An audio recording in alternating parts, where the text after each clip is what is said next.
وإلى ثمود أخاهم صالحا قال يا قوم اعبدوا الله ما لكم من إله غيره صدق الله مولانا العلي العظيم. اللهم صل على سيدنا محمد شمس الأنبياء وبدر المرسلين وكتب الأولياء وافتخار المتقين تاج الأمة شفيع المذنبين شفيعي يوم القيامة يا الله يا هادي يا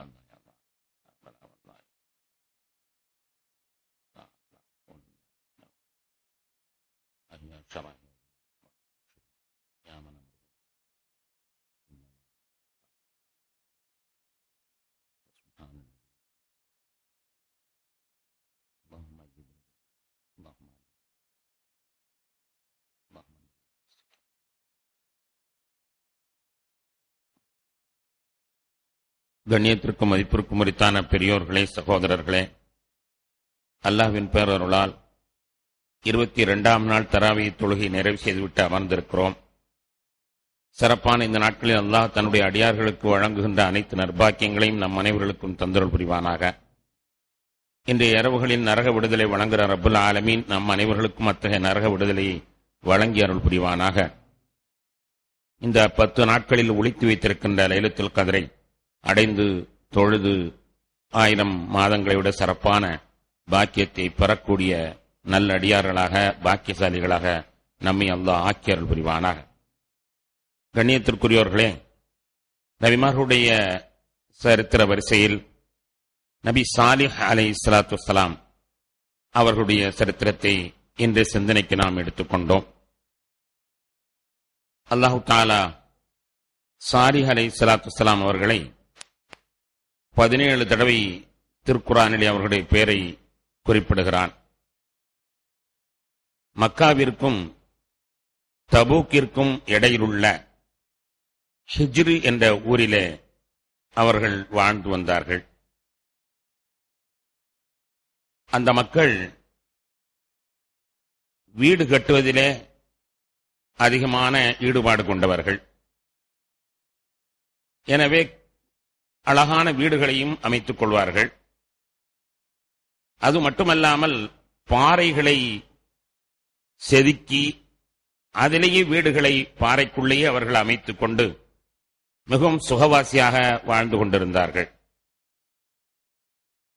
ஆனாலும் கூட அவர்கள் இறை நிராகரிப்பாளர்களாக இருந்த காரணத்தினால் நபி சாலிஹ் அலைஹிஸ்ஸலாத்து வஸ்ஸலாம் அவர்களிடத்திலே உண்மையை எடுத்துச் சொல்லி ஏக இறைவனுடைய தத்துவத்தை அவர்களிடத்தில் பரப்ப முயற்சி செய்தார்கள். அல்லாஹு தஆலா 7:73 வசனத்திலே சொல்வான், வதுக்குரு இது ஜஅலக்கும் ஹுலஃபா மின் பஅதி ஆதின். ஆது கூட்டத்தாருக்கு பிறகு பூமியிலே உங்களை பிரதிநிதிகளாக நாம் ஆக்கினோம். வபவ்வஅக்கும் ஃபில் அர்தி, பூமியிலே அவன் உங்களை தங்கச் செய்திருந்தான். தத்தஹிதூன மின் சுஹூலிஹா குசூரன், சாதாரண மணல் பரப்பிலே பெரிய பெரிய கோட்டைகளை நீங்கள் கட்டிக் கொண்டீர்கள். வதன்ஹிதூன மினல் ஜிபாலி புயூத்தா, மலைகளிலே கல்லை செதுக்கி அங்கேயும் வீடுகள் அமைத்துக் கொண்டீர்கள் என்று அல்லாஹு தஆலா அவருடைய சுகவாசிகளாக வாழ்ந்ததை பற்றி பிரஸ்தாபிக்கின்றான். சையதுனா சாலிஹ் அலைஹிஸ்ஸலாம் அவர்கள் அவர்களிடத்திலே உண்மை எடுத்துக்கொண்ட பொழுது அவர்கள் யாரும் அதை ஏற்றுக்கொள்ளவில்லை. சாலிஹ் அலைஹிஸ்ஸலாம் அவர்களை செய்வினை செய்யப்பட்டவர் என்றெல்லாம் சொன்னார்கள். கடைசியில் அவர்கள் சொன்னார்கள், நீங்கள் சொல்வது உண்மையானால் நாங்க கேட்கறதை நீங்க செய்யணும். என்ன வேண்டும் என்று கேட்டார்கள். இதோ நாங்கள் காட்டக்கூடிய பாறையில, நாங்கள் காட்டக்கூடிய இந்த இடத்துல இருந்து ஒரு ஒட்டகம் வெளியில வரணும். அந்த ஒட்டகம் செனை ஒட்டகமாக இருக்கணும். அதனுடைய திமிழ் இப்படி இருக்கணும், அதனுடைய கால் இப்படி இருக்கணும், அதனுடைய வால் இப்படி இருக்கணும், அதனுடைய கலர் இப்படி இருக்கணும். வெளியில வந்து செனை ஒட்டகம் உடனே அது குட்டி போடும். இப்படி நீங்க செஞ்சிட்டா நாங்க ஏற்றுக்கொள்கிறோம் என்று சொன்னார். இந்த பாறையிலிருந்து வர வேண்டும், அதுவும் நாங்கள் சொல்லக்கூடிய நேரத்திலே தோற்றத்திலே செனை ஒட்டகமாக வெளியில் வர வேண்டும், வெளியில் வந்து குட்டி போட வேண்டும். இது நீங்கள் செய்திட்டால் உங்களுடைய போதை நாங்கள் ஒத்துக்கொள்கிறோம் என்று சொன்னார்கள். சாலிஹ் அலைஹிஸ்ஸலாம் அல்லாஹ்விடத்தில் நான் கேட்டு, நிச்சயமாக இதை அல்லாஹ் செய்து கொடுப்பான், அவனுக்கு இது ஒன்று முடியாது ஒன்று அல்ல என்று அல்லாஹ்விடத்தில் கையேந்தினார்கள்.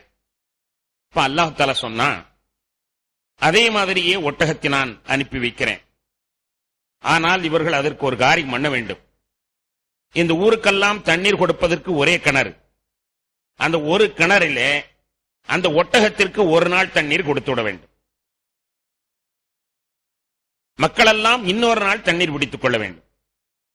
அந்த ஒட்டகத்தை யாரும் துன்புறுத்தக்கூடாது, அதனுடைய போக்கிலேயே அதை விட்டுவிட வேண்டும். அப்படியானால் நான் ஒரு ஒட்டகத்தை தருகிறேன்.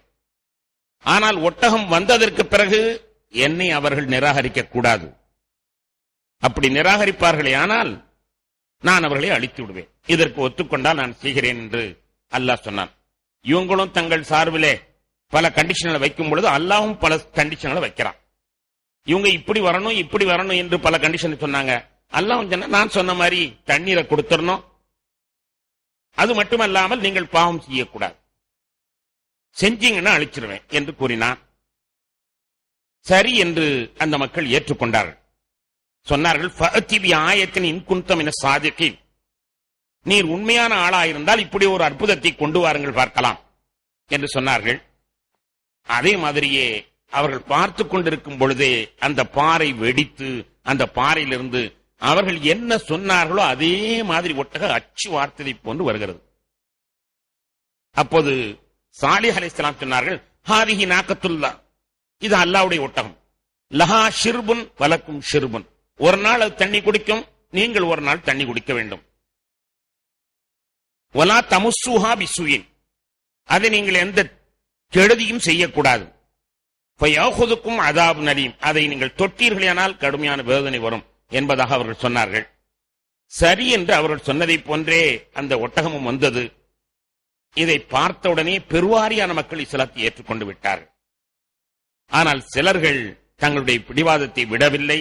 அவர்கள் மறுத்தவர்களாகவே இருந்தார்கள், அல்லாஹ்வை நிராகரிப்பவர்களாகவே இருந்தார்கள். இப்படி கொஞ்ச காலம் கழிந்தது. மனிதனுடைய இயற்கை என்ன தெரியுமா? மனிதனுடைய இயற்கை என்ன தெரியுமா? அவனுக்கென்று ஒரு நேரம் வகுக்கப்பட்டால் அதுல செய்ய மாட்டான், அடுத்ததெல்லாம் போய் நிற்பான். சாதாரணமா நம்ம ஊர்ல பாத்தீங்கன்னா, காலையில வேலைக்கு புறப்படும் போது எப்ப புறப்படுவான்னு சொல்றீங்க? 9:55, 10 மணிக்கு வேலைன்னா 9:55 தான் அவசரமா புறப்படலாம். ஏன் காலையிலேயே கொஞ்சம் சீக்கிரமா புறப்பட மாட்டான். மனிதனுடைய இயற்கை என்னன்னா, கடைசி நேரத்துல அடுத்த உரிமையில கை வைக்கிற மாதிரி தான் அவனுடைய ஒவ்வொரு காரியமும் நடக்கும். எலக்ட்ரிக் பில் கட்டுறதா இருந்தா அந்த எலக்ட்ரிக் பில் ஆபீஸ்ல போய் பார்த்தா தெரியும், 15 நாள் அவகாசம் இருக்கும். அந்த 15வது அன்னைக்கு தான் எல்லாரும் வந்து நிற்பாங்க. வருமான வரி கட்டுறதா இருந்தாலும் அந்த கடைசி காலத்துல தான் அவங்க வந்து நிற்பாங்க. கணியத்திற்குரியவர்களே, பஸ் பிடிக்கிறதா இருந்தாலும் அந்த பஸ் 5 மணி 15 நிமிடத்திற்கு சொன்னா 5 மணி 15 நிமிஷத்துல இவர் கரெக்டா அந்த இடத்துக்கு வருவார். வந்து ஒரே நெரிசல். எது வேலைக்கு போகக்கூடிய நேரம் பார்த்தா எப்பொழுது பார்த்தாலும் நெரிசல். காரணம் என்னன்னா, மனிதனுடைய இயற்கை. நீங்க யாரை வேண்டுமானாலும் பாருங்க. அதே மாதிரி தான் இவர்கள், ஒரு நாள் அவர்களுக்கு தண்ணீர் ஒதுக்கப்படுகிறது, எவ்வளவு தண்ணி வேணாலும் பிடிச்சுக்கலாம், ஒண்ணு கவலையே கிடையாது. ஆனா அன்னைக்கு பிடிக்காம மறுநாள் போய் நிக்கிறது. அன்னைக்கு பிடிக்காம மறுநாள் போய் நிக்கிறது. தன்னுடைய நேரத்தை எல்லாம் வீணடித்து விட்டு அல்லாஹ் தஆலா நமக்கு சுபஹ் தொழுகை தந்திருக்கிறான். எவ்வளவு அற்புதமான பாக்கியம் தெரியுமா? சுபஹ் தொழுதுட்டு நாம் குளிச்சு சாப்பிட்டு வேலைக்கு நம்ம போனோம்னு சொன்னா எவ்வளவு அவகாசம், நீண்ட அவகாசம் இருக்கிறது. ஆனால் அதையெல்லாம் நாம பயன்படுத்துறது இல்ல. அந்த அவகாசத்தை பூரா தூங்கியே கழிச்சிட்டு கடைசியில 5 நிமிஷத்துல எப்படி எழுந்திருப்பான், எப்படி பில் தேய்க்கிறான், எப்படி குளிக்கிறான், எப்படி போனா, எப்படி தின்னா தெரியாது. இது மனிதனுடைய இயற்கையாக இருப்பதை போன்று இவர்கள் மறுநாள் போய் நிற்கிறார். அதுவும் மனிதனிடத்தில் இன்னொரு பழக்கமும் இருக்கிறது. அரபியிலே சொல்வார்கள், அல் இன்சானு ஹரீசுன் ஃபீமா முனிய, மனிதனுக்கு தடுக்கப்பட்டதுன்னா அதை செய்யணும்னு ஒரு ஆசை. இது கூடாதுன்னு சொன்னா அதைத்தான் வம்பாட்சியம். சாதாரண அங்க பாருங்க, சிறுநீர் இங்கே கழிக்காதேன்னு போட்டிருக்கோம், அங்கதான் போய் சிறுநீர் கழிப்பான். நோ பார்க்கிங் போட்டிருக்கோம், அங்கதான் போய் காரன் பாட்டும். அது என்னமோ தெரியல, எல்லா மனிதனிடத்தில் உள்ள ஒரு இயற்கையான ஒன்று. இங்கே நோ ஸ்மோக்கிங் போட்டிருக்கோம், அங்கதான் நெடு அடிப்பான். எது தடுக்கப்பட்டிருக்கிறதோ அதைத்தான் அவன் செய்வதை பார்க்கிறோம். அழகாக சிக்னல் எல்லாம் போட்டிருக்குது, ரெட் லைட் போட்டா போகக்கூடாதுன்னு தான். ரெட் லைட் போட்ட உடனே எப்படியா தப்பிச்சு ஓடிடும் சொல்லி ஓடக்கூடியவர்களை எத்தனை பேர்கள் நம்ம பார்க்கிறோம். மனிதனுடைய இயற்கை அவசரமும் இன்னும் முறையாக நடக்காமல் இருப்பதும் மனிதனுடைய இயற்கையாக இருக்கிறது. ஒரு நாள் நபிகள் நாயகம் ஸல்லல்லாஹு அலைஹி வஸல்லம் தொழுகை வைத்துக் கொண்டிருந்தார்கள். அப்போது ருக்குவுக்கு போறாங்க. தடபட தடபடன்னு சத்தம் கேட்கு. பெருமானார் ஸல்லல்லாஹு அலைஹி வஸல்லம் காலத்துல, நம்ம காலத்துல இல்ல, தடபட தடபடன்னு சத்தம் கேட்கு. தொழுது முடிச்சாங்க. முடிச்சிட்டு வேகமாக ஓடி வந்த நண்பர்களை கூப்பிட்டு சொன்னார்கள், அலைக்கும் பி ஸகீனத்தி வல் வக்கா, நீங்கள் அமைதியா வரணும், கண்ணியமா வரணும். அப்படி உங்களுக்கு தொழுகை வேணும்னா முதல்லயே என்ன செய்ய வேண்டியது தானே, முதல்லயே வந்துட வேண்டியது தானே. கடையில இருந்து காமனத்துக்கு முன்னாலே புறப்பட்டிருப்போம். புறப்பட்டு அவன்கிட்ட வாயாடி இவன்கிட்ட பேசி அவன்கிட்ட, அப்பெல்லாம் அவசரம் தெரியாது. இங்க பள்ளிவாசல்ல வந்து ஒலி செஞ்ச பிறகுதான் ஆகா ஒரு ரக்காத் போதுன்னு தர தர தரன்னு ஓடி வரும். இது மனிதனுடைய இயற்கை. அந்த அவசரத்தை கடையில புறப்பட்டானே நேரம் வந்துருவானா, அம்பு பத்த மாதிரி போட மாட்டான். பெருமானார் ஸல்லல்லாஹு அலைஹி வஸல்லம் சொன்னார்கள், அலைக்கும் பி ஸகீனத்தி வல் வக்கா, தொழுகைக்கு வரும் பொழுது அமைதியாக வாருங்கள். பமவஜத்தும் ஃபஸல்லு, எது கிடைச்சிட்டோ அதை தொழுகுங்க. விட்டுட்டு போனா பின்னால் எழுதி தொழுதுகிட்டு போறீங்க, இதுக்கு ஏன் அவசரமா வரணும், வர்றதே லேட்டு, இதுல வேற மற்றவங்களுக்கு இடைஞ்சலா என்று நபிகள் நாயகம் ஸல்லல்லாஹு அலைஹி வஸல்லம் அவர்கள் சொன்னார். மனிதனுடைய இயற்கை பெருமானார் ஸல்லல்லாஹு அலைஹி வஸல்லம் அவர்கள் மிக அற்புதமாக படம் பிடித்து காட்டினார். கணியத்திற்குரியவர்களே, இன்னொன்றையும் நாம் இந்த நேரத்தில் பேசியே ஆக வேண்டும். என்னன்னு சொன்னா, இந்த பங்க்சுவாலிட்டி முஸ்லிம்கிட்ட இல்லாதது. பங்க்சுவாலிட்டி, நேர பிரகாரம் செய்வது, அதை அந்தந்த நேரத்தில் உரிய நேரத்தில் செய்வது என்பது பங்க்சுவாலிட்டி. இந்த ஆளுங்க அதைத்தான் செஞ்சாங்க. முத நாள் தண்ணி கொடுக்கிறதுக்கு ஒரு நாள் 24 மணி நேரம் அவகாசம் இருக்கு, அதுல தண்ணி குடிக்காம பங்க்சுவாலிட்டியை தவறு விட்டுட்டு அடுத்த நாள் போய் கை வைக்க ஆரம்பிச்சாங்க. இஸ்லாத்துல பங்க்சுவாலிட்டிக்கு இஸ்லாம் சொன்னதை போன்று உலகத்தில் வேறு யாருமே சொல்லல. ஆங்கிலேயர்கள் எல்லாம் பங்க்சுவாலிட்டின்னு சொல்லுவோம். ஆங்கிலேயர்களுக்கு என்ன வேதம் இருக்குது, அவங்கள பங்க்சுவாலிட்டியா நடக்க சொல்லி ஏதாவது வேதம் சொல்லிச்சாங்கன்னா அங்க ஒண்ணு இல்ல. ஆனா இஸ்லாமிய இடத்துல எவ்வளவு பங்க்சுவாலிட்டி தெரியுமா? இந்த பள்ளிவாசலே ஒரு பெரிய சாட்சி. 1:15 தொழுகண்டா 1:16 ஆயிருச்சுன்னா யாராவது பொறுமை காப்பார்களா? 1:16 ஆயிருச்சுன்னா இமாம காணன்னு சொன்னா அடுத்த வக்துக்கு இமாம வேற மாத்தணும்னு யோசனை வந்துடும். ஒரு நிமிடம் தாமதமானார். பங்க்சுவாலிட்டியை நமக்கு தொழுகையிலே கணிக்கப்படுகிறது. இந்த நேரத்தில் தொழுகண்டா அந்த நேரத்தில் யார் வந்தாலும் வராவிட்டாலும் இமாம் அந்த நேரத்துக்கு வந்துடணும். இப்ப நம்ம பாக்குறோம் 2:29 அப்படி 29 அங்க பெரிய ஹஜ்ரத் இலியாஸ் ஹஜ்ரத் அவர்கள் வந்துருவார்கள். 29:30 ஆயிருச்சுன்னு சொன்னா அங்க அப்துல் ரஹ்மான் ஹஜ்ரத் வந்துடுவார்கள். பாக்குறமே எவ்வளவு பங்க்சுவாலிட்டி. ஒரு நாளைக்கு 5 தடவை மண்டையில அடிச்சு சொல்லி தரப்படுகிறது பங்க்சுவாலிட்டியா இருந்து. இந்த மனுஷன் பங்க்சுவாலிட்டி இல்லைன்னா இவனுக்கு வேற எதை வச்சு இவர்களை திருத்த முடியும்? பங்க்சுவாலிட்டி பற்றி அல்லாஹ் குர்ஆன்ல சொல்வான், ஏப்பா உங்களுக்குன்னு ஒரு நேரத்தை நிர்ணயிச்சிருக்கிறேன், மௌத்து லா யஸ்தக்திமூன ஸாஅத்தன் வலா யதஅഖருன். அவன் சர்வ வல்லமை உள்ளவன், என்ன வேண்டாலும் செய்யலாம். அவன் எதை செய்தாலும் யார் கேட்பதற்கு நாதி கிடையாது. அப்படிப்பட்ட வல்லமை உள்ளவன் கூட பங்க்சுவாலிட்டியை கீப் பண்றான். அல்லாஹ் எல்லா அதிகாரமும் அவனிடத்தில் இருக்குது. 10 நிமிஷம் தாமதமா உயிரை வாங்கினா யார்கிட்ட அவன்கிட்ட போய் சண்டை போட முடியுமா? 10 நிமிஷம் முந்தி உயிரை வாங்கினா அவன் யாரிடத்திலே சண்டை போட முடியுமா? அவ்வளவு சர்வ அதிகாரம் இருக்கக்கூடிய ரப்புல் ஆலமீனே மனிதர்களுக்கு கற்றுக் கொடுப்பதற்காக வேண்டி பங்க்சுவாலிட்டி கரெக்டா வச்சிருக்கிறான். திரும்ப திரும்ப திரும்ப குர்ஆன்ல சொல்றானா, லா யஸ்தக்திமூன ஸாஅத்தன் வலா யஸ்தஅഖிரூன். ஒரு நிமிடம் கூட முந்த மாட்டீர்கள், பிந்த மாட்டீர்கள், சரியாக உயிரை வாங்கு. அல்லாஹ்வுடைய ஒவ்வொரு காரியத்திலும் குழந்தை பிறப்பதிலிருந்து குழந்தைக்கு நல்வாழ்க்கை கொடுப்பதிலிருந்து எல்லாமே அல்லாஹ் ஒரு பங்க்சுவாலிட்டி வகுத்திருக்கிறான். அதுதான் நம்ம சொல்றோம் கலா கதிர்ன்னு சொல்றோம். அதுக்கு பேரு தான் என்னங்க? கலாக்கதிர். கலாக்கதிர்னா என்ன? மனிதனை படைப்பதற்கு பல்லாயிரம் ஆண்டுகளுக்கு முன்னாலேயே, மனிதனை படைப்பதற்கு பல்லாயிரம் ஆண்டுகளுக்கு முன்னாலேயே இவன் இன்னென்ன நேரத்தில் இன்னென்ன காரியம் பண்ணுவான்னு எழுதி முடிச்சாச்சு. பங்க்சுவாலிட்டி பிரகாரம் அல்லாஹ் எழுதிட்டான். கது ஜஃபத்தில் கலம், பேனா எழுதி காய்ந்து விட்டது. இந்த வருஷத்தில் இவர் பிறப்பார் என்றால் அந்த வருஷத்தில் அவ்வளவுதான் பிறக்கும். இன்னைக்கு இத்தனை அங்குலம் மழை என்றால் இத்தனை இடத்துல அந்த அக்கன மழை தான் பெய்யும். ஒரு சொட்டு கூட பெய்யாது பெய்யும். அல்லாஹ் எதை வேண்டாம் இஷ்டத்துல செய்யலாம். அப்படிப்பட்ட அல்லாஹ் பல்லாயிரம் ஆண்டுகளுக்கு முன்பே எல்லாவற்றையும் நிர்ணயம் செய்து இது இது இந்த நேரத்தில் இப்படி இப்படி நடக்கணும் என்பதாக அவன் எழுதுகிறான். அதில் ஒரு பிட்டு கூட, ஒரு மணித்துளி கூட முந்துவதில்லை, பிந்துவதில்லை என்றால் எதற்கு? நம்மிடத்திலே பங்க்சுவாலிட்டி கற்றுக் கொடுப்பது. உண்மையிலேயே பங்க்சுவாலிட்டினா ஆங்கிலேயர் என்று சொல்லக்கூடாது, முஸ்லிம்கள் சொல்லணும். முஸ்லிம்கள் பங்க்சுவாலிட்டி சொல்லணும். ஆனா என்ன நடந்துகிட்டு இருக்கு தெரியுமா? முஸ்லிம்கள் தான் நேரத்தை கீப் பண்ண மாட்டாங்க. கல்யாணம் 10:30 மணியிலிருந்து 11:30 மணிக்குள்ளிருந்து போட்டிருப்பார். 10:30 மணியிலிருந்து அதுலயும் ரொம்ப ரொம்ப அவர்ல பிரிண்ட் பண்ணும்போதும் ரொம்ப சுத்தமா பண்ணிடுவாங்க. 10:30 11 வரை, 11 12 வரை முபாரக்கான வேளையில கல்யாணம் வச்சிருக்கோம்.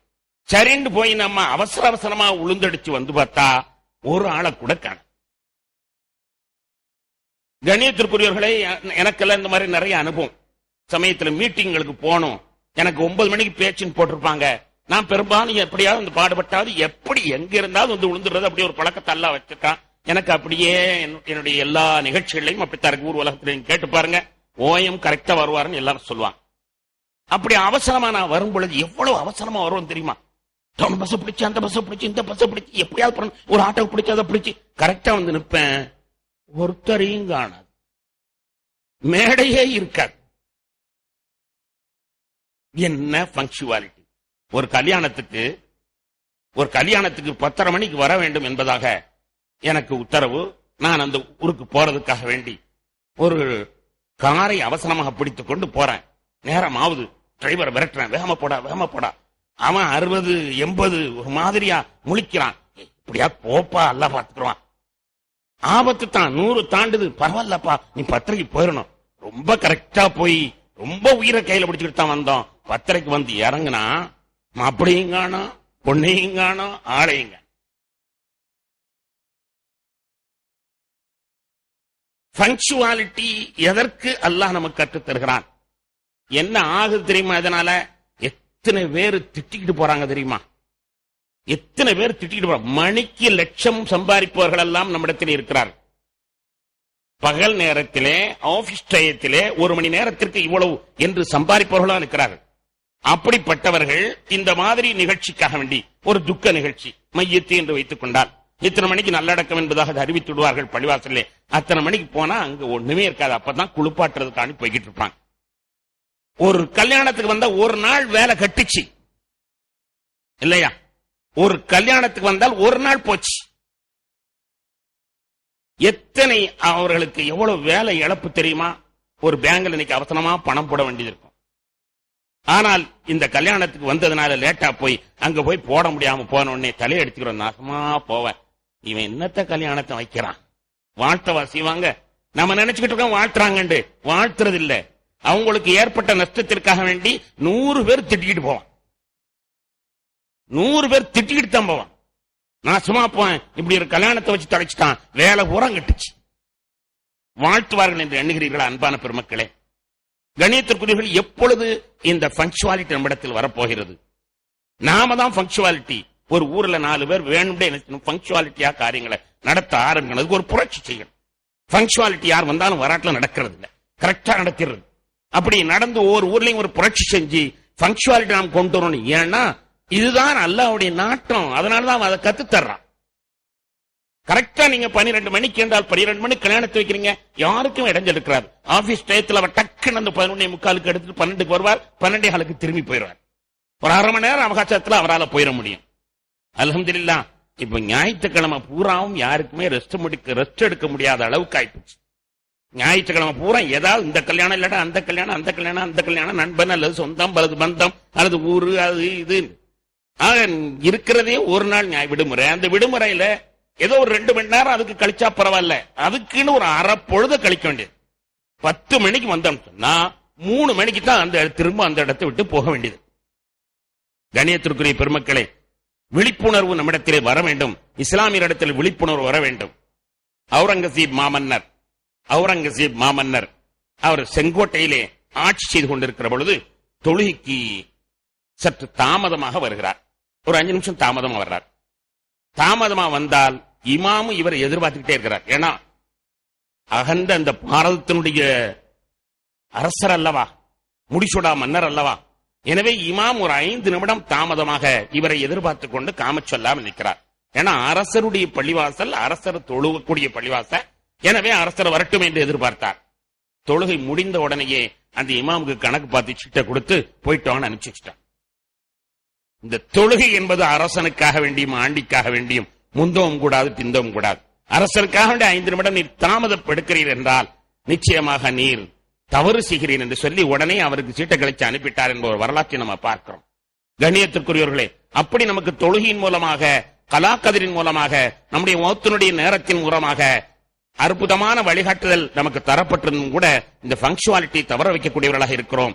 கண்ணியத்திற்குரியவர்களே, இந்த பங்க்சுவாலிட்டி தவறக்கூடிய அந்த நிலையிலிருந்து நம்மை நாம் விடுவித்துக் கொள்ள வேண்டும். இங்கே நாம் எதற்கு சொல்கிறோம்? ஆனால் அல்லாஹ் ஒரு நாள் ஒட்டகத்திற்கு தண்ணீர் கொடுக்க வேண்டும் என்று சொல்லி இருக்கிறான். இவர்கள் தங்களுடைய காலத்திலே குடிக்காமல் அடுத்த நாள் வந்து குடிக்கிற காரணத்தினால் அந்த ஒட்டகத்துக்கும் கஷ்டமாயிடுச்சு. ஒட்டகத்துக்கு கஷ்டமாயிருச்சு. அதுக்கு பிறகு இவர்களுக்கும் கஷ்டமாயிருச்சு. இவங்க என்ன சொன்னாங்க? இந்த ஒரு ஒட்டகத்துக்கு அரை நாள் தண்ணீர், ஒரு ஒட்டகத்திற்கு 2ல் 1 நாள் தண்ணீர், நமக்கெல்லாம் ஊருக்கெல்லாம் சேர்த்து 1 நாள் தண்ணீர் தானா, இந்த ஒட்டகத்தை பாத்தியா ஒதுங்கடான். அப்படி இந்த ஒட்டகம் நமக்கு தேவையில்லை, இந்த ஒட்டகத்தை அறுத்து தூர எறிஞ்சு விடுங்கள் என்பதாக சொன்னார். சொன்ன உடனே இந்த செய்தி சாலிஹ் அலைஹிஸ்ஸலாத்திற்கு தெரிந்தது. உடனே சாலிஹ் அலைஹிஸ்ஸலாம் கூப்பிட்டு சொன்னாங்க, எப்பா உடன்படிக்கைய காப்பாத்துங்க, என்ன சொல்லி இந்த ஒட்டகத்தை நீங்கள் வரவழைத்தீர்கள், எப்படி வேண்டும் என்று கேட்டீர்களோ அப்படியே அல்லாஹ் தந்தான். ஆனால் அல்லாஹ் சொன்னதை நீங்கள் மறந்து விடாதீர்கள். ஏதாவது அந்த ஒட்டகத்தில் கை வச்சிங்க, வானம் பொத்துக்கிட்டு உங்க மேல விழுந்துடும், பூமி வெடிச்சிட்டு உங்களை முழுங்கிவிடும். அந்த ஒட்டகத்தில் என்னைக்கு நீங்க கை வைக்கிறீங்களோ அன்னைக்கு ஆபத்து அழிந்து விடுவீர்கள் என்று எச்சரித்தார்கள். அப்போது அவர்கள் என்ன சொன்னார்கள் தெரியுமா? யா சாலிஹ் இத்தினா பிமா தஇதுனா இன் குன்த மினல் முர்சலீன், நீ ரசூலுன், உண்மையான ரசூலுன் இருந்தா அந்த அதாப கொண்டு வா பார்க்கலாம். உண்மையான ரசூலுன் இருந்தா அதாப கொண்டு வா பார்க்கலாம்னு துணிச்சலா சொல்றான். சாலிஹ் அலைஹிஸ்ஸலாம் எவ்வளவு சொல்லி பார்த்தார்கள், அவர் கேட்கவில்லை. கடைசியில ஒருத்தன் குதார் என்று அவனுக்கு பெயர், குதார் என்று ஒரு பெயர், அவன் அதை அறுப்பதற்கு துணிந்து விட்டான். கண்ணியத்திற்குரியவர்களே, வரலாறுகளிலே பல செய்திகள் நமக்கு தரப்படுகிறது. ஆவதும் பெண்ணாலே அழிவதும் பெண்ணாலே என்று ஒரு பழமொழி ஒன்று சொல்வார். ஆவதும் பெண்ணாலே அழிவதும் பெண்ணாலே என்று ஒரு பழமொழி சொல்லி, சையதுனா ஹவ்வா அலைஹிஸ்ஸலாத்து வஸ்ஸலாம் அவர்கள் காரணமாகத்தான் ஆதம் அலைஹிஸ்ஸலாம் இப்படி தடுக்கப்பட்ட கனியை உண்டார்கள். அதன் காரணத்தினால் நாம் உலகத்திற்கு சொர்க்கத்திலிருந்து துரத்தியடிக்கப்பட்டோம் என்று சொல்வார்களே, அது மாதிரி பல வரலாறுகளை நாம் எண்ணி பார்த்தோமேயானால் ஒவ்வொரு வெற்றிக்கு பின்னாலும் ஒரு பெண் இருக்கிறாள் என்று சொல்வதை போன்றே ஒவ்வொரு தோல்விக்கு பின்னாலும் ஒரு பெண் இருக்கிறாள். ஒரு தோல்விக்கு பின்னால் ஒரு பெண் இருக்கிறாள். குதார் என்பவனுக்கு ஒரு பெண் பிடித்தது. அந்த பெண்ணை போய் பெண் கேட்டான். குதார் என்பவன், அவனை பற்றி வரலாறு முன்பே சொல்லுகிறது. சாலிஹ் அலைஹிஸ்ஸலாத்து வஸ்ஸலாம் அவர்கள் முன்பே இந்த ஒட்டகத்தை பற்றி செய்தி சொல்கிற பொழுது வருங்காலத்திலே குதார் என்பவன் இதை வெட்டுவான் என்றும் சொன்னார். அவன் சிவப்பா இருப்பான், அவனுடைய 2 கண்ணும் நீல நிறமாக இருக்கும், அவனுடைய மேலிலே இன்னும் அடையாளம் இருக்கும் என்பதை சொல்லிவிட்டார். சொன்ன உடனேயே மக்கள் எல்லாம் அப்படி எந்தாவது குழந்தைகள் இருக்கிறதா என்று பிறந்த குழந்தைகள் எல்லாம் போய் பார்த்தார்கள். ஒரு குழந்தைகளும் இல்லை. ஒரு 10-20 வருடம் கழிந்தது. பிறக்கக்கூடிய குழந்தைகள் எல்லாம் பார்த்தார்கள். கருநீலம் படைத்ததாக கண் இருக்கிறதா, சிவப்பாக ஆள் இருக்கிறானா, அந்த அடையாளத்தை பார்த்தார்கள். ஒரு பக்கத்திலும் இல்லை. கடைசியில ஒரு குழந்தை பிறந்துச்சு. ஆனா வந்து பிறந்த இடமோ பெரிய இடம், வந்து பிறந்த இடமோ பெரிய இடம், ரொம்ப பெரிய பணக்கார வீட்டுல வந்து அந்த குழந்தை பிறந்து. இவங்களால ஒண்ணுமே செய்ய முடியாது. ஏழை வீட்டுல இருந்தா ரெண்டு தான் வெட்டி போட்டிருப்பாங்க. பணக்கார வீட்டுல பிறந்தோடனே எல்லாரும் பேசாம இருந்துட்டாங்க. அவன் தான் அந்த குதார். அவன் ஒரு பெண்ணை காதலிச்சான். அந்த பெண்ணுடைய அம்மாட்ட போய் கிளவிட்ட போய் கேட்டான், எனக்கு பொண்ணு வேணும். அப்ப அவ சொன்னா, பெண்களுக்கு தான் இந்த தண்ணி பிரச்சனை, பெண்களுக்கு தான் குழாய் அடியில சண்டை போடுற பழக்கம், இந்த தண்ணி பிரச்சனை ஒரு நாள் நமக்கு தர முடியல என்று அந்த பெண்ணு சொன்னா, நீ ஒட்டகத்தை வெட்டிட்டு வந்துட்டா என் 4 மவளையும் உனக்கு தந்தார். ஒட்டகத்தை வெட்டிட்டு வந்தா 4 மகனை உனக்கு தருகிறேன். சரி என்று அவன் தான் போய் வெட்டினான். அந்த பெண்ணுக்கு ஆசைப்பட்டு அந்த ஒட்டகத்தை வெட்டினான். அன்பான பெருமக்களே, அன்று அவர்களுக்கு மிகப்பெரிய வேதனை காத்திருந்தது. கண்ணியத்திற்குரியோர்களே, அவன் அந்த ஒட்டகத்தை அறுத்தான். ஒட்டகத்தை அறுத்த உடனேயே சாலிஹ் அலைஹிஸ்ஸலாம் அவர்கள் அழுதார்கள். சாலிஹ் அலைஹிஸ்ஸலாத்தினுடைய எச்சரிக்கை அவர்கள் பொருட்படுத்தவே இல்லை. அதன் பிறகு அவன் அறுத்ததற்கு பிறகு குட்டி எப்படியோ தப்பிச்சு ஓடிடுச்சு. குட்டி தப்பிச்சு ஓடிடுச்சு. போய் அப்படி எங்கேயோ மலையில போச்சு. மலையில போனது என்ன ஆனது என்று இதுவரைக்கும் செய்தியே தெரியல. குர்ஆனிலையும் வரல, ஹதீஸிலையும் வரல. அந்த ஒட்டகம் குட்டி என்ன ஆனது?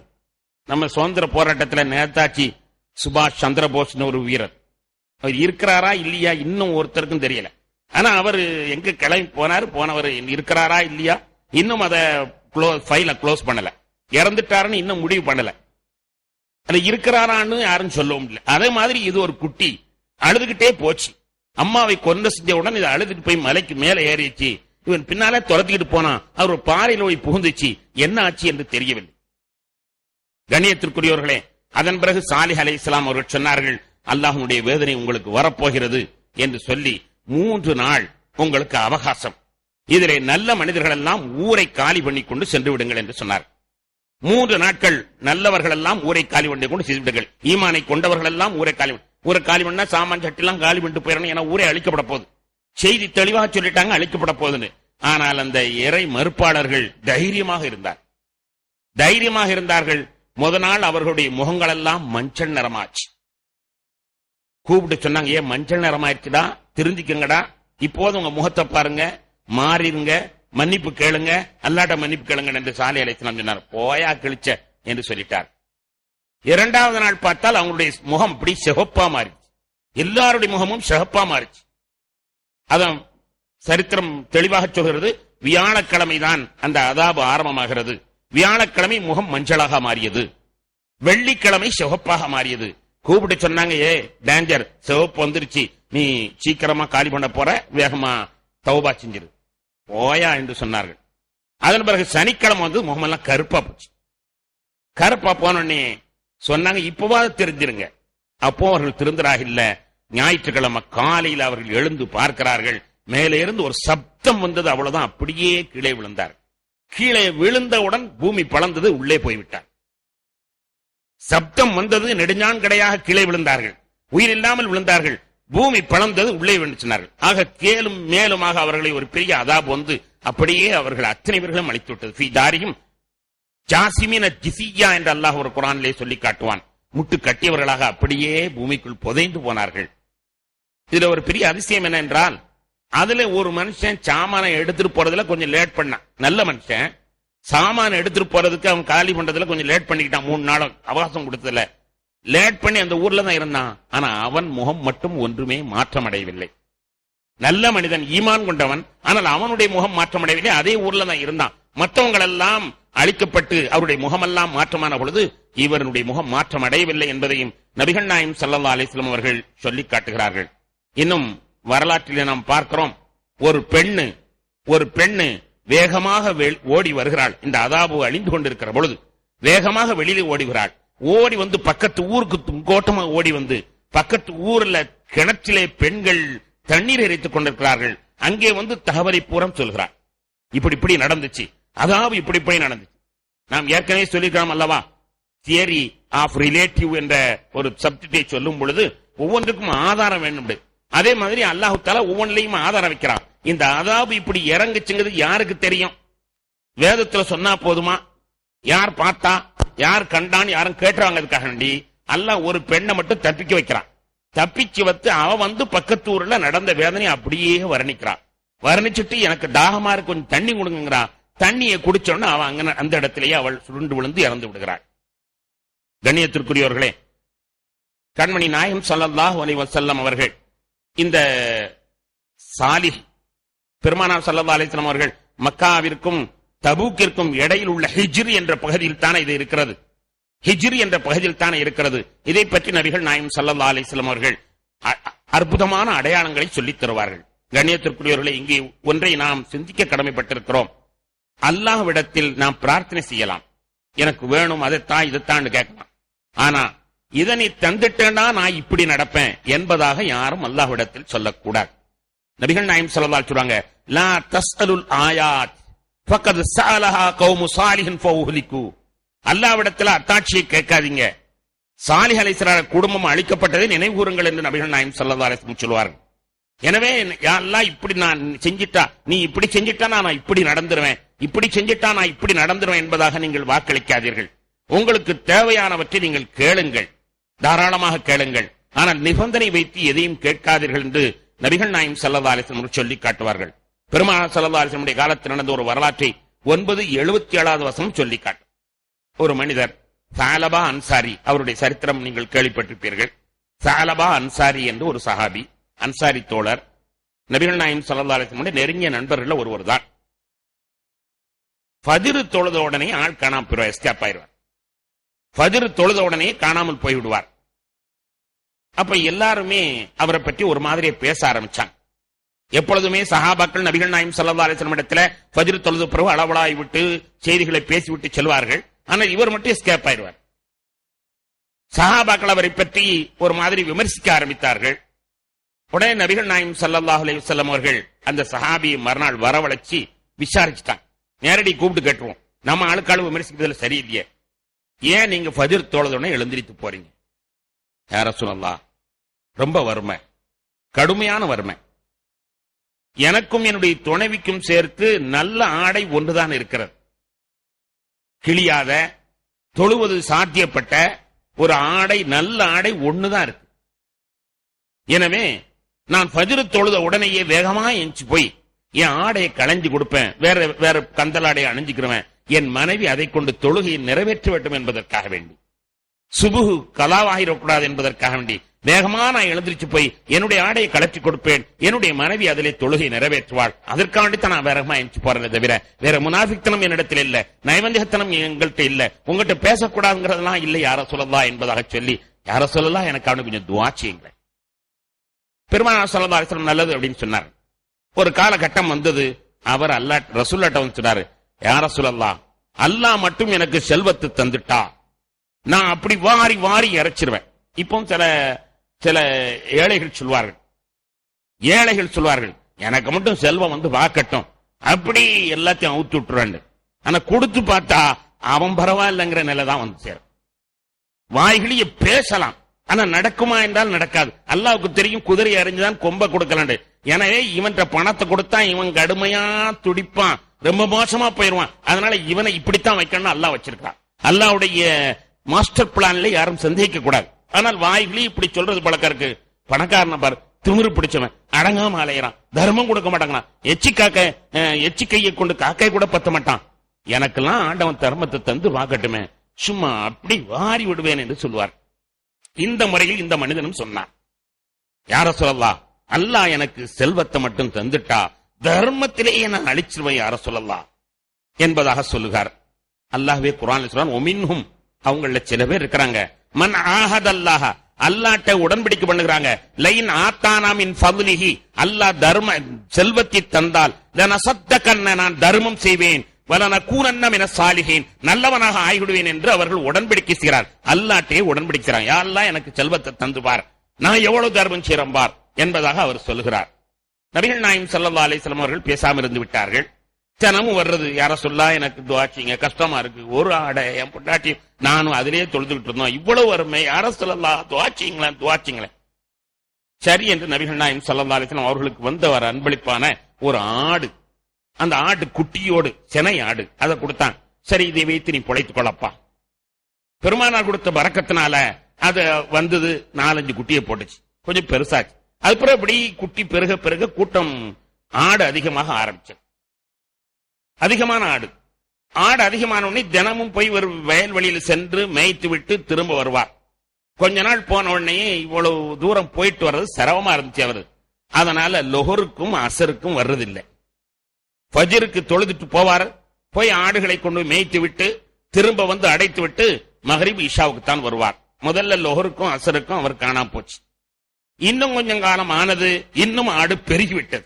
பெருமானார் தொட்டு கொடுத்த பரக்கத்தல்லவா, ஆடு நிறைய பெருகிச்சு. மந்த மாதிரி ஆயிடுச்சு. மந்த மாதிரி ஆறின உடனே இவர் தினமும் ஊருக்கு வந்துட்டு வெளியில போயிட்டு வர்றது சிரமமா இருந்துச்சு. அதனால தூரமான ஒரு இடத்திலேயே ஒரு இடத்தை தயார் செய்து ஆடுகளை எல்லாம் அங்கேயே போட்டு அதற்கு காவலாக அவர் அங்கே இருக்க ஆரம்பித்து விட்டார். அதனால நம்மள மாதிரி வாரத்துல 2 வேளை மட்டும்தான் பள்ளிவாசலுக்கு வர்றது, இல்ல வாரத்துல 1 வேளை மட்டும்தான் பள்ளிவாசலுக்கு வருவது என்று ஆகிவிட்டது. வாரத்துல 1 நாள் வெள்ளிக்கிழமை மட்டும்தான் வருவார், மற்ற நாள் வர்றதில்லை. இன்னும் மந்தை பெருக ஆரம்பிச்சது. பெருக ஆரம்பிச்ச உடனேயே ஜும்மாவுக்கும் வர்றதில்லை, வருஷத்துல 2 நாள் மட்டும் வர்ற மாதிரி ஆயிடுச்சு ஒரு நிலைமை. இந்த நேரத்தில் அல்லாஹு தஆலா ஜக்காத்துடைய ஆயத்தை இறக்கினான். அப்பொழுதுதான் ஜக்காத்துடைய ஆயத்தை இறக்கினான். குல் மின் அம்வாலிஹிம் ஸதகத்துன் துதஹிருஹும் வ துஸக்கி இலைஹிம். அவரிடமிருந்து ஜக்காத்தை நீங்கள் வசூல் செய்யுங்கள், அதன் மூலமாக அவர்களுடைய செல்வத்தை தூய்மைப்படுத்துங்கள், அவர்களுடைய ஆன்மீகத்தையும் தூய்மைப்படுத்துங்கள் என்று அல்லாஹ் உத்தரவிட்டார். கண்மணி நாயகம் ஸல்லல்லாஹு அலைஹி வஸல்லம் அவர்கள் ஜக்காத்தை அவர்களாக வசூலிப்பார், வசூலித்து உரியவர்களுக்கு அதை செலவிடுவார்கள். இதான் பெருமானார் ஸல்லல்லாஹு அலைஹி வஸல்லம் பழக்கமும் அதை தொடர்ந்துள்ள இஸ்லாமிய அரசினுடைய பழக்கமும் இருந்தது. ஆனால் இங்கு இஸ்லாமிய அரசாங்கம் இல்லாத காரணத்தினால் அவர்களுடைய ஜக்காத்தை கொடுக்கிறார்கள். இந்த முறை பிரகாரம் அதை ஒருவர் வசூல் செய்து அதை உரியவர்களுக்கு அது பங்கிட வேண்டும் என்பதுதான் இந்த ஜக்காத்தினுடைய அசல் அமைப்பு. பெருமானார் ஸல்லல்லாஹு அலைஹி வஸல்லம் அப்படி எல்லாரிடத்திலும் வசூல் செய்யும் பொழுது இவற்ற 100கணக்கான ஆடு இருக்கிறது என்று தகவல் வந்தது. பெருமானாரை பார்த்தவர் பல நாளாச்சு. தினமும் வந்து பெருமானார் ஸல்லல்லாஹு அலைஹி வஸல்லம் சலாம் சொல்லக்கூடிய ஆளு இப்ப பெருமானாரை பார்த்து பல நாள் ஆகிவிட்டது. உடனே ஹஜ்ரத் அலி ரலியல்லாஹு அவர்களையும் இன்னொருவரையும் அனுப்பி அவற்றை போயுங்க, எத்தனை ஆடு இருக்குன்னு பாருங்க, 100 ஆட்டுக்கு ஒரு ஆடு ஜக்காத், 100 ஆட்டுக்கு ஒரு ஆடு ஜக்காத், போய் வசூலித்து வாருங்கள் என்பதாக அனுப்பினார்கள். உடனே ஹஜ்ரத் அலி அவர்களும் மற்றவர்களும் போய் செய்தியை சொல்கிறார். சொன்ன உடனே அப்படி யோசிக்கிறார். ஏன்னா ஆயிரக்கணக்கான ஆடு, ஆயிரக்கணக்கான ஆடுன்னு சொன்னா 10 ஆடு, 10 ஆடு. உடனே அவர் வாய் ஒரு மாதிரி பேச ஆரம்பிச்சு, இது என்ன ஜிஸ்யா வரி மாதிரி அல்லவா இருக்குது, இது என்ன வரி மாதிரி அல்லவா இருக்கு, தலைவரி மாதிரி இருக்குதே, நான் எவ்வளவு கஷ்டப்பட்டு இந்த ஆடை வளர்த்திருக்கிறேன், இந்த ஆடை இவ்வளவு பெருக்கிறது நான் எவ்வளவு முயற்சி பண்ணிருக்கிறேன், எவ்வளவு உழைப்பு உழைச்சிருக்கேன், சும்மா 10 ஆடை பிடிச்சு கொடுத்தா இது ஏதோ வரி மாதிரில இருக்குது என்பதாக அவர் பேசுகிறார். பேசும் பொழுதே ஹஜ்ரத் அலி எல்லாம் மெதுவா காரி துப்புற மாதிரி வெளியில இருந்துச்சு வந்துட்டான். பேசிக்கிட்டு இருக்கும் பொழுதே ஹஜ்ரத் அலி ரலியல்லாஹு இன்னொரு சஹாபியும் அழைத்து கொண்டு அப்படியே வெளியில வந்துட்டாங்க. நபிகள் நாயகம் ஸல்லல்லாஹு அலைஹி வஸல்லம் இடத்துல வந்து சொன்னார். சொன்ன உடனே நபிகள் நாயகம் ஸல்லல்லாஹு அலைஹி வஸல்லம் அப்படியா சொன்னார், அன்னைக்கு எனக்கு உடுத்த ஆடை இல்லை யா ரசூலல்லாஹ், துஆ செய்யுங்க, எனக்கு அல்லாஹ் தர்மம் செஞ்சு பார்க்கட்டும், பூரா தர்மத்தையும் எனக்கு செல்வம் தந்து பார்க்கட்டும், பூராத்தையும் தர்மம் சொன்னவர் அல்லவா என்றார்கள். உடனே மேலிருந்து ஆயத்து வந்தது. அந்த ஆயத்தில் அல்லாஹ் சொன்னான், ஃபலம்மா ஆத்தாஹுமா மின் ஃபத்லிஹி, ஃபலம்மா ஆத்தாஹு மின் ஃபத்லிஹி, அல்லாஹ் தன்னுடைய செல்வத்தை அவருக்கு கொடுத்த பொழுது பகிலு பிஹி, கஞ்சத்தனம் பண்ண ஆரம்பித்து விட்டார். அவர்கள் அப்படியே புறக்கணிக்க ஆரம்பித்து விட்டார். அதனால் முனாஃபிக் என்று அவரை நாம் பதிவு செய்கிறோம் என்று அல்லாஹ் சொன்னார். அவரை முனாஃபிக் என்பதாக பதிவு செய்து விட்டான். முனாஃபிக் என்றால் மிக மோசமான ஒரு விளைவு. இன்னல் முனாஃபிகன ஃபி தரக்கில் அஸ்ஃபலி மினன் நார், நரகத்திலே கீழ்த்தட்டுக்கு செல்வார்கள் என்பதாக அல்லாஹ் குர்ஆனிலே சொல்கிறார். மிகவும் மோசமான ஒரு நிலைக்கு அவர் முடிவு செய்யப்பட்டு விட்டார். இந்த செய்தி எப்படியோ போய் நம்மள ஒரு ஆள் இப்படியே இருக்கும் செய்தி போய் சொல்றது. ஒரு ஆள் போய் செய்தியை சொல்லிட்டார். சொன்ன உடனே மந்தையெல்லாம் பார்த்துக்கிட்டு ஓடி வரார். ஓடி வந்து யார சொல்லா என்ன மன்னிச்சுக்கங்க, யார சொல்லா என்னைய மன்னிச்சுக்கங்க, யார சொல்லா ஜக்காத்து வேணுங்க, எவ்வளவு ஆடு வேணுமோ எல்லாத்தையும் எடுத்துக்கொள்ளுங்கள் என்று சொன்னார். நபிகள் நாயகம் ஸல்லல்லாஹு அலைஹி வஸல்லம், உன்னை முனாஃபிக் என்று அல்லாஹ் சொல்லிவிட்டான், முனாஃபிக்களுடைய தேவை எங்களுக்கு தேவையில்லை என்று சொல்லி மறுத்து அனுப்பிவிட்டார். அவரிடமிருந்து ஒரு ஆடு கூட பெருமானார் ஸல்லல்லாஹு அலைஹி வஸல்லம் தொட்டு பார்க்கவில்லை. அதன் பிறகு அவர் அப்படியே இருந்தார். பெருமானார் ஸல்லல்லாஹு அலைஹி வஸல்லம் வஃபாத் வரைக்கும் அவரை யாரும் ஏற்றுக்கொள்ளவில்லை. ஊர் ஒதுக்கி வைப்பது என்று சொல்வார்களே, அதுபோன்று அவரை ஒதுக்கி வைக்கப்பட்டது. யாரும் அவரிடத்தில் தொடர்பு இல்லை. அதன் பிறகு ஹஜ்ரத் அபூபக்கர் ரலியல்லாஹுடைய ஆட்சி காலம் வந்தது. அபூபக்கர் ரலியல்லாஹு அவர்கள் ஜனாதிபதியான உடனேயே புதிய ஜனாதிபதி வந்திருக்கிறார், நம்முடைய கோரிக்கை ஏற்பார் என்று அவர் ஆட்டை கொண்டு வந்தார். ஹஜ்ரத் அபூபக்கர் சித்திக் ரலியல்லாஹு தஆலா அன்ஹு அவர்கள் அவரிடமிருந்து ஏற்றுக்கொள்ளவில்லை. பெருமானார் ஸல்லல்லாஹு அலைஹி வஸல்லம் அவர்களை ஏற்றுக்கொள்ளாத பொழுது நானே எப்படி ஏற்றுக்கொள்வேன் என்று அவர்கள் திருப்பி அனுப்பிவிட்டார்கள். அதன் பிறகு ஹஜ்ரத் உமர் ரலியல்லாஹு ஜனாதிபதியான பொழுது அப்பொழுதும் அவர் ஹயாத்தோடு இருந்தார், அப்பொழுதும் ஆட்டு உடையவராக இருந்தார், அப்பொழுதும் ஆட்டை கொண்டு வந்தார். ஹஜ்ரத் உமர் ரலியல்லாஹு தொழாதே, பக்கத்துல வராதே, உன்னை கொலை பண்ணி விடுவேன் என்று அவர்கள் எச்சரித்து விட்டார்கள். அதன் பிறகு ஹஜ்ரத் உஸ்மான் இப்னு அஃபான் ரலியல்லாஹு காலத்திலேயும் ஒரு வாழ்ந்தார், ஆட்டை கொண்டு வந்தார், ஆனால் ஏற்றுக்கொள்ளப்படவில்லை. அவர் அப்படியே முனாஃபிக்காகவே இறந்து விட்டார் என்பதாக திருக்குர்ஆனுடைய வரலாறு சொல்கிறது. எதற்கு அல்லாஹ் இதை சொல்கிறான் என்றால், நான் அப்படி செஞ்சா இப்படி கிழிச்சிருவேன், இப்படி செஞ்சா அப்படி கிழிச்சிருவேன், இந்த விளையாட்டெல்லாம் அல்லாட்ட வேண்டாம். ஏன்னா மனுஷன் அப்படித்தான் நினைப்பான், பேசுவான். ஆனா அல்லாட்ட அப்படி விளையாட்ட வேண்டாம். அப்படி நடந்து விட்டால் நீ சரியாக நடக்கவில்லை, ஆனால் அவன் கடுமையான தண்டனை தந்து விடுவான். இதோ இந்த மக்கள் ஒட்டகம் எங்களுக்கு அனுப்பினால் நாங்கள் கட்டுப்படுவோம் என்று சொன்னார்கள். ஒட்டகம் அனுப்பின பொழுது அதை கொன்றார்கள். அதன் காரணத்தினால் அவர்கள் அழித்து ஒழிக்கப்பட்டார். கண்ணியத்திற்குரிய பெருமக்களே, திருக்குர்ஆன் தரக்கூடிய அந்த பாடத்தை நம்முடைய சிந்தனைகளிலே நன்கு பதிவு வைத்துக் கொள்ள வேண்டியவர்களாக இருக்கும். அல்லாட்ட கையேந்தி கேளுங்க, வேணாம் சொல்லல. எனக்கு ரப்பே, எனக்கு அப்படியே மழையா வெட்டுக்கிளிய கொட்டு கேளுங்க, வேணான்னு சொல்லல. யாரெல்லாம் எனக்கு இந்த இடத்தை பூரா தங்கமா மாத்தி, ஏதோ உனக்கு என்னென்ன தோணுச்ச கேளு. ஆனால் அதே நேரத்தில் நீ இப்படி தந்தா நான் அப்படி செஞ்சிருவேன் என்பதாக மட்டும் அல்லாஹ்விடத்தில் வாயாடி விடக்கூடாது, அல்லாஹ்விடத்தில் விளையாடி விடக்கூடாது என்பதை பல இடங்களில் அல்லாஹ் சொல்வான். லா தஸ்அலுன் அஷ்யாஇன் துப்தலக்கும் தசூக்கும். வேற இடங்களிலும் அல்லாஹ் தஆலா இதை சொல்லி காட்டுவான். கண்ணியத்திற்குரிய பெருமக்களே, இப்படி இந்த சமுதாயம் அழித்தொழிக்கப்பட்டது. அந்த இடம் 3 நாட்களுக்கு பிறகு அங்கே இருந்த மூமின்கள் எல்லாம் வெளியாகிவிட்டார்கள். இவர்கள் 3 நாளைக்கு பிறகு சாலிஹ் அலைஹிஸ்ஸலாம் அங்கே போய் பார்க்கிறார்கள். அவர்கள் தலையில் அடித்துக் கொண்டு அழுகிறார்கள். மக்களே, நான் சொன்னேன் கேட்காமல் போய்விட்டீர்களே, இப்படி அழிந்து போய்விட்டீர்களே. நான் முத நாள் எச்சரித்தேன், அப்பதா தெரிஞ்சிருக்க வேண்டாமா? 2வது நாள் எச்சரித்தேன், அப்பதா தெரிஞ்சிருக்க வேண்டாமா? 3வது நாள் எச்சரித்தேன், இப்பொழுதா தெரிஞ்சிருக்க வேண்டாமா? கைஃபா ஆசாலா கௌமின் காஃபிரின். எப்படி நான் உங்களை நினைத்து வைத்தறிக்கப்படுவேன் என்பதாக அவர்கள் சொன்னார்கள் என்பதையும் அல்லாஹ் குர்ஆனிலே சொல்கிறான். நபிகள் நாயகம் ஸல்லல்லாஹு அலைஹி வஸல்லம் அவர்கள் தாயிஃப் என்ற ஒரு தற்காப்பு, இங்கே இன்னொன்றை நாம் எண்ணி பார்க்க வேண்டும். யூத சமுதாயத்தவர்கள் சாலிஹ் அலைஹிஸ்ஸலாத்து வஸ்ஸலாம் அவர்களையும், அதாவது ஆது சமூது 2 கூட்டத்தாரை பற்றி அவருடைய சரித்திரத்தில் அதிகமாக இடம்பெறவில்லை. ஆது கூட்டத்தை பற்றியும் சமூது கூட்டத்தை பற்றியும் எதுவும் சரித்திரத்தில் இடம்பெறவில்லை. இப்பொழுது நாம் சொன்னது சமூத் என்று இந்த கூட்டத்தாருக்கு பெயர். ஹிஜ்ரி என்ற ஊரிலே வாழ்ந்தார்கள். ஆனால் மூசா அலைஹிஸ்ஸலாம் இவர்களை பற்றி குறிப்பிட்டிருக்கிறார்கள். 14:8வது வசனத்திலே மூசா அலைஹிஸ்ஸலாம் இந்த கூட்டத்தை பற்றி செய்தி அறிவிச்சிருக்கிறார்கள். ஆனால் என்னவோ அந்த மக்களிடத்தில் அது பிரபலமாகவில்லை. அலம் யஅதிக்கும் நபவுல்லதீன மின் கப்லிக்கும் கௌமு நூஹின் வ ஆதின் வ சமூத் வல்லதீன மின் பஅதிஹிம். மூசா அலைஹிஸ்ஸலாம் அவர்கள் சொன்னதாக அல்லாஹ் குர்ஆனிலே சொல்கிறான். நூஹ் அலைஹிஸ்ஸலாத்துடைய கூட்டமும் ஆது கூட்டத்தாரும் சமூது கூட்டத்தாரும் உங்களுக்கு முன்னால் உங்களுக்கு உபதேசமாக கழிந்து சென்றிருக்கிறார்கள் என்பதாக மூசா அலைஹிஸ்ஸலாம் அவர்கள் சொன்னார்கள். ஆனால் தௌராத்தை பின்பற்றுபவர்கள் இந்த விளக்கத்தை சொல்லவில்லை. கண்மணி நாயகம் ஸல்லல்லாஹு அலைஹி வஸல்லம் மிக தெளிவாக அந்த சமுதாயத்தை பற்றி நமக்கு அறிவித்திருக்கிறார்கள். தாயிஃப் என்று ஒரு தற்காப்பு யுத்தம், மக்கா வெற்றிக்கு பிறகு தாயிஃப் யுத்தம் நடந்தது. அந்த யுத்தத்திற்கு பெருமானார் ஸல்லல்லாஹு அலைஹி வஸல்லம் அவர்கள் செல்கிறார். செல்லும் பொழுது அங்கு ஒரு மன்னரை இருக்கிறது. அந்த மன்னரை பார்த்து சொன்னார்கள், இந்த இடத்தில் அபூ ருஆல் என்பவன் அடங்கப்பட்டிருக்கிறான், அபூ ருஆல் என்பவன் அடங்கப்பட்டிருக்கிறான் என்று சொன்னார்கள். யா ரசூலல்லாஹ், யார் அந்த அபூ ருஆல்?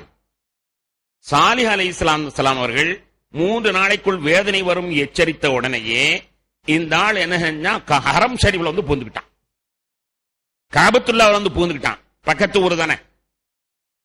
3 நாளைக்குள் வேதனை வந்துவிடும் என்று ஒட்டகத்தை அறுத்து விட்டார்கள். 3 நாளைக்குள் வேதனை வரும் என்று சாலிஹ் அலைஹிஸ்ஸலாம் அவர்கள் அறிவித்த உடனேயே இந்த ஆள் விவகாரமாக கொண்டு வந்து ஹரம் ஷரீஃப்ல வந்து பூந்துட்டான். ஹரம் ஷரீஃப்ல புகுந்தான். 3 நாள் அங்கே இருந்தா அவனுக்கு ஒரு ஆபத்தும் வரல. 3 நாளைக்கு பிறகு அவர்கள் எல்லாம் அழிந்து ஒளிந்ததற்கு பிறகு சரி அதாபு முடிஞ்சு வச்சு, இனிமே நமக்கு ஒண்ணு தனியாவா அதாபு வரப்போது பார்த்துக்கறலான்னு சொல்லி அது பிறகு வெளியாகி வந்தான். வர்ற வழியில அந்த அதாபு அவனுக்கு வந்து ஹரம்ல இருக்கிற வரைக்கும் அவனுக்கு பாதுகாப்பு. காணாமினா ஹரம் ஷரீஃபில் பூந்தவன் பாதுகாப்பு. அல்லாஹ்வுடைய வேதனை இருந்தாலும் அல்லாஹ் வேதனை தரமாட்டான், பாதுகாப்பு. அந்த முறையில் அவனுக்கு பாதுகாப்பு அளிக்கப்பட்டது. அவன் மக்கள் எல்லாம் அழிந்தொழிந்த பிறகு வெளியில வந்தான். வந்த உடனே அழிஞ்சிட்டான். அவன் தான் அங்க புதைக்கப்பட்டிருக்கான். வேணும்னா தோண்டி பாருங்க, அவன் கையில தங்கத்தாலான ஒரு கொப்பு, ஒரு கிளை இருக்கிறது. தங்கத்தினாலான கொப்பு ஒரு கிளை இருக்குது. அவன் அதையும் தூக்கிட்டுத்தான் ஹரம் ஷரீஃப்ல இருந்தான். இப்போ அழிஞ்ச உடனே அவனுடைய தங்க கொப்பு, தங்க கம்பு, ஒரு மரத்தினுடைய கொப்பு, அது அவன்கிட்ட இருக்குது. அதுவும் உள்ளே புதைந்திருக்கிறது. தோண்டி பார்த்தா அந்த தங்கம் கிடைக்கும் என்று நபிகள் நாயகம் ஸல்லல்லாஹு அலைஹி வஸல்லம் சொன்னார். அபூதாவுதுல அந்த ஹதீஸ் வந்திருக்குது. ஹஜ்ரத் அப்துல்லாஹ் இப்னு அம்ர் இப்னு ஆஸ் ரலியல்லாஹு அன்ஹு அவர்கள் அறிவிக்கிறார்கள். உடனே சஹாபாக்கள் எல்லாம் தோண்டி பார்க்கிறார்கள். அந்த கம்பு தங்க கம்பு அப்படியே இருந்தது. இப்படி ஒரு சரித்திரம் நடந்ததை பெருமானார் ஸல்லல்லாஹு அலைஹி வஸல்லம் எவ்வளவு தத்ரூபமாக நமக்கு நிரூபித்து காட்டியிருக்கிறார். தங்க கம்பு இருந்தது, அபூர்வால் தான் அங்கே பதிக்கப்பட்டிருக்கிறான் என்பதற்கு ஆதாரமாக நபிகள் நாயகம் ஸல்லல்லாஹு அலைஹி வஸல்லம் சொன்னதை மாதிரியே அங்க தங்க கம்பு ஒன்று இருந்தது. அதை எடுத்தார்கள் என்பதை வரலாற்றில் பார்க்கிறோம். நாமெல்லாம் ஆசை, ரசூலுல்லாஹ் காலத்தில் நம்ம இருந்தாலும் இப்படி ஏதாவது 2 கம்பை காட்டி கொடுத்தாங்கன்னா போதுமே தங்கம் விற்கிற விலைக்கு என்பதாக நாம் ஆசைப்படுகிறோம். கண்ணியத்திற்குரியவர்களே, அந்த தங்கம் அது நல்ல வழியில் செலவு செய்யப்பட்டது என்பதை நாம் எண்ணி பார்க்க வேண்டும். அதன் பிறகு நபிகள் நாயகம் ஸல்லல்லாஹு அலைஹி வஸல்லம் இன்னொரு சந்தர்ப்பத்தில் தபூக் யுத்தத்திற்கான செல்கிறார்கள். புகாரிலையும் முஸ்லிம்லையும் இந்த ஹதீஸ் வந்திருக்கிறது. அப்துல்லாஹ் இப்னு உமர் ரலியல்லாஹு அன்ஹு அவர்கள் அறிவிக்கிறார். தபூக் என்ற ஒரு தற்காப்பு யுத்தம். பெருமானார் ஸல்லல்லாஹு அலைஹி வஸல்லம் அவர்கள் படையை வழிநடத்தி சென்று கொண்டிருக்கிறார்கள். சென்று கொண்டிருக்கிற பொழுது திடீரென்று முன்னால போனாங்க, அவசரமா போனாங்க. பெருமானார் ஸல்லல்லாஹு அலைஹி வஸல்லம் சற்று தாமதமாக வந்தார்கள். முன்னால் சென்றவர்கள் அவசரமா போனாங்க. அவசரமா போனவங்க ஒரு கிணத்துல தண்ணீரை பார்த்த உடனே அவங்களுக்கு ஆசையா இருந்துச்சு. அரபிக்காரங்களுக்கு தண்ணீரை பார்த்துட்டா குஷி தாங்காது. தண்ணீரை பார்த்தோன்னே ஆச்சரியமா இருந்துச்சு. கிணறு நிறைய தண்ணீர் கிடக்குது, அப்படி பொங்கி பொங்கி கிடக்குது. உடனே அதை எடுத்தார்கள், தான் குளித்தார்கள், துணிகளை துவைத்தார்கள், ஒட்டகத்துக்கு தண்ணீர் பாய்ச்சினார்கள், ஒட்டக தண்ணீரை சேமித்துக் கொண்டார்கள். அதன் பிறகு மாவை அதை கொண்டு குழைத்து ரொட்டியாக சுடுவதற்கு எல்லாம் தயார். அடுப்பு எரியுது, ரொட்டி வெந்துகிட்டு. பெருமானார் ஸல்லல்லாஹு அலைஹி வஸல்லம் அங்கே வந்தார்கள். வந்த உடனே பார்த்து விட்டு சொன்னார்கள், ஆஹா, சமூது கூட்டத்தார்கள் அழிக்கப்பட்ட கிணறு அல்லவா, அழிக்கப்பட்ட இடம் அல்லவா, இந்த தண்ணீரை எடுத்தா நீங்கள் பயன்படுத்தினீர்கள், இந்த தண்ணீரையா பயன்படுத்தினீர்கள் என்று பெருமானார் ஸல்லல்லாஹு அலைஹி வஸல்லம் அந்த குழைத்த மாவு அனைத்தையும் நீங்கள் ஒட்டகத்துக்கு தீனியா போட்டு விடுங்கள், ஒருவர் கூட அந்த மாவை சாப்பிடக்கூடாது. குழைத்த மாவு, ரொட்டி சுட்டை எல்லாத்தையும் ஒட்டகத்துக்கு தீனியா போட்டு ஒருவர்கள் சாப்பிடக்கூடாது. எந்த பாத்திரத்தை இந்த தண்ணீரை கொண்டு விளக்கிறீர்களோ அந்த பாத்திரத்தை திரும்பவும் விளக்கிக் கொள்ளுங்கள். உங்களுடைய ஆடைகளை நீங்கள் துவைத்திருந்தால் அது வேறொரு தண்ணீரிலே திரும்பவும் துவைத்துக் கொள்ளுங்கள் என்று ஸல்லல்லாஹு அலைஹி வஸல்லம் சொன்னார்கள். அதாபு இறங்குற இடம் உலகம் உள்ளளவும் அதாபு இறங்கிக் கொண்டுதான் இருக்கும். எனவே அதாபு இறங்கக்கூடிய இடத்திலே நீங்கள் போக வேண்டாம் என்று நபிகள் நாயகம் ஸல்லல்லாஹு அலைஹி வஸல்லம் அவர்கள் சொல்லி எல்லாத்தையுமே கொட்டச் சொல்லிவிட்டார்கள். பெருமானார் ஸல்லல்லாஹு அலைஹி வஸல்லம் அவர்கள் மேலும் சொன்னார்கள், இன்னி அக்ஷா யுஸீபக்கும் மிஸ்லமா அஸாபஹும். அந்த ஹிஜ்ர் என்ற ஊருக்கு உள்ள கூட நீங்கள் நுழைய வேண்டாம். ஹிஜ்ர் என்ற ஊருக்கு நீங்கள் உள்ள நுழையக்கூட வேண்டாம். அப்படி நீங்கள் உள்ளே நுழைவீர்களே ஆனால் அவர்களுக்கு ஏற்பட்ட வேதனை உங்களுக்கும் வந்து சேரும் என்று நபிகள் நாயகம் ஸல்லல்லாஹு அலைஹி வஸல்லம் அவர்கள் எச்சரித்தார்கள். அப்போது ஒருத்தர் கேட்டார், நம்மள மாதிரி ஆளு கேட்டார், சும்மா சுற்றுலா தானே, சும்மா சுற்றி பார்த்தா தானே எல்லாம் தெரியும், சுற்றி பார்த்தா தானே எல்லாம் தெரியும் என்பதாக ஒருவர் கேட்டார். நம்ம ஒரு சார்ஜ் சொல்லுவோம், கல்யாணத்துக்கு டிவி எடுப்போம், வீடியோ எடுப்போம். என்னன்னு கேட்டா எல்லாம் ஒரு நினைவு சின்னம் தானே. அவன் நேரமா பொண்ணத்தான் திரும்ப திரும்ப எடுப்பான், பொம்பளையத்தான் திரும்ப திரும்ப எடுப்பான். அதை கொண்டு போய் அவன் தனியா டவுன்லோடு பண்ணி என்னென்ன பண்றானோ தெரியாது. அதெல்லாம் நமக்கு தெரியும். தெரிஞ்சிருந்தாலும் நம்ம சொல்றது சார்ஜ் ஆப் என்ன தெரியுமா, அதெல்லாம் ஒரு நினைவு சின்னம் தான் பின்காலத்துக்கு என்பதாக நம்ம சொல்லுவேன். அதே மாதிரி ஒரு நண்பர் வந்து கேட்டார், யார சொல்லலாம் ஒரு நினைவு சின்னம் தானே, போய் பார்க்க வேணாமா, அவங்க எல்லாம் அழிஞ்சதை பார்க்க வேணாமா. அப்ப நபிகள் நாயகம் ஸல்லல்லாஹு அலைஹி வஸல்லம் அற்புதமாக சொன்னார்கள், அஃபலா உனப்பிக்கும் பி ஆஜபமின் தாலிக். இதை விட ஆச்சரியமான ஒரு செய்தி உங்களுக்கு நான் சொல்லட்டுமா. உங்களையே ஒரு மனுஷன் இதுவரைக்கும் நடந்ததை சொல்றான், நடக்க போறதை சொல்றான், இது உங்களுக்கு ஆச்சரியமா இல்லையா, அவன் பேச்சு உங்களுக்கு நம்பிக்கை இல்லையா என்றார். தன்னைத்தான் சொல்கிறார். ஸல்லல்லாஹு அலைஹி சொன்னார்கள், அஃப உனப்பிக்கும் ஆஜபமின் தாலிக. இதை விட உங்களுக்கு ஆச்சரியமான செய்தியை நான் சொல்லட்டுமா. ரஜுலும் மின் அன்ஃபுசிக்கும், உங்களுடன் உள்ள ஒரு மனிதன், யுனப்பியுக்கும் பிமா கான், முன்னால் நடந்ததை சொல்கிறான். சாலிஹ் அலைஹிஸ்ஸலாம் கூட்டம் யாருக்கு தெரியும், சமூது கூட்டம் யாருக்கு தெரியும், அந்த முன்னால் நடந்ததை சொல்கிறான். வமா யகுனு வமா ஹுவ காயினும் பஅதக்கும், உங்களுக்கு பின்னால் என்ன நடக்கும் என்று சொல்கிறான். ஃபஸ்தகீமு வஸத்திது, அவரை நீ நம்பாமல் நான் போய் சுற்றி பார்க்கிறேன் என்று சொல்கிறாய், சுற்றி பார்ப்பதனால் என்ன கிடைத்து விட போகிறது, அவனுடைய பேச்சை ஏற்பதனால் அல்லவா கிடைக்கும் என்று ஸல்லல்லாஹு அலைஹி வஸல்லம் தன்னை பற்றி சொன்னார்.